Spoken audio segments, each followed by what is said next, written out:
Tradition 12.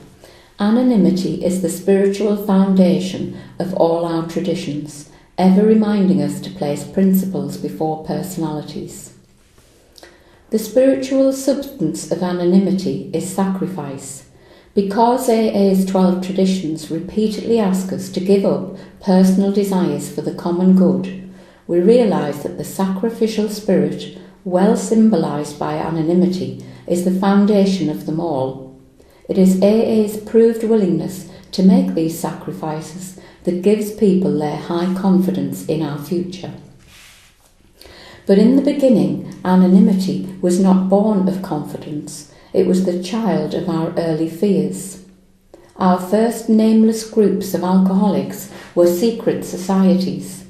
New prospects could find us only through a few trusted friends. The bare hint of publicity, even for our work, shocked us.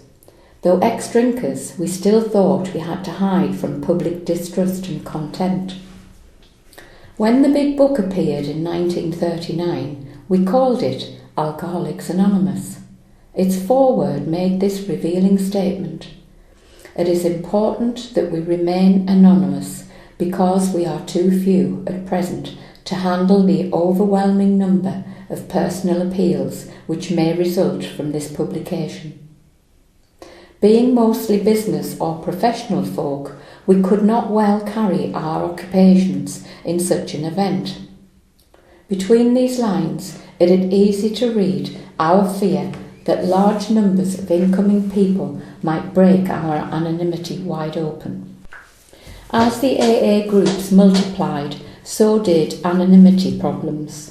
Enthusiastic over the spectacular recovery of a brother alcoholic, we'd sometimes discuss those intimate and harrowing aspects of his case meant for his sponsor's ear alone.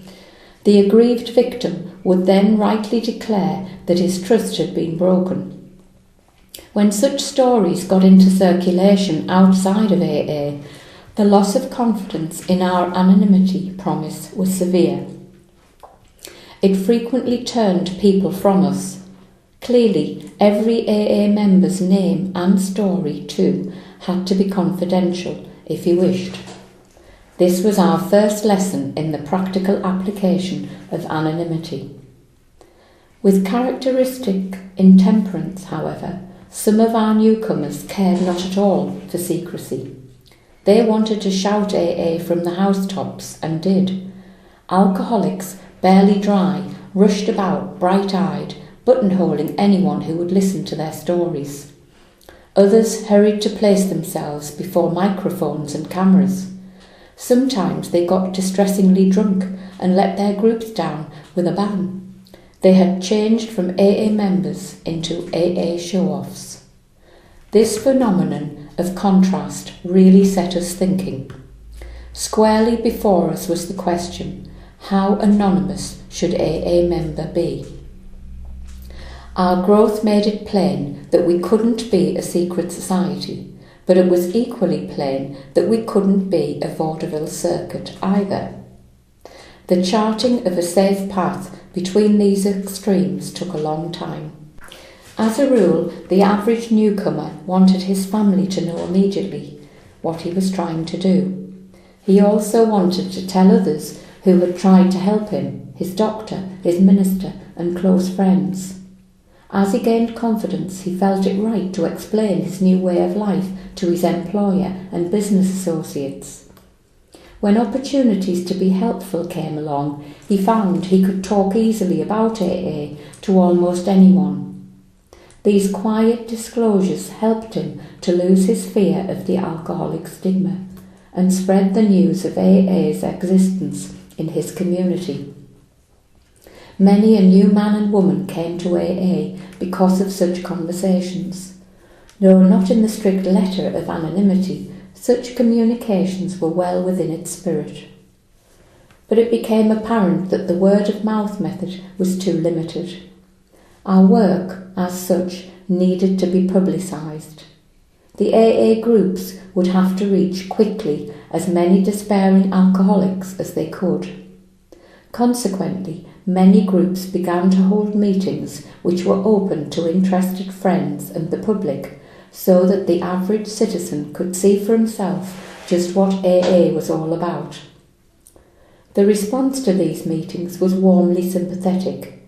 Soon, groups began to receive requests for AA speakers to appear before civic organisations, church groups and medical societies.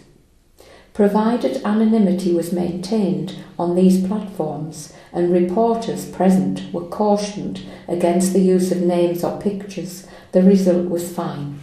Then came our first few excursions into major publicity, which were breathtaking. Cleveland's Plain Dealer articles about us ran that town's membership from a few hundreds overnight. The news stories of Mr. Rockefeller's dinner for Alcoholics Anonymous helped double our total membership in a year's time. Jack Alexander's famous Saturday Evening Post piece made AA a national institution. Such tributes as these brought opportunities for still more recognition. Other newspapers and magazines wanted AA stories. Film companies wanted to photograph us. Radio and finally television besieged us with requests for appearances. What should we do?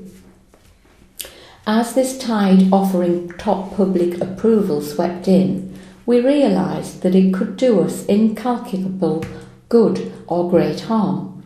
Everything would depend upon how it was channelled. We simply couldn't afford to take the chance of letting self-appointed members present themselves as messiahs representing AA before the whole public. The promoter instinct in us might be our own undoing. If even one publicly got drunk or was lured into using AA's name for his own purposes, the damage might be irreparable.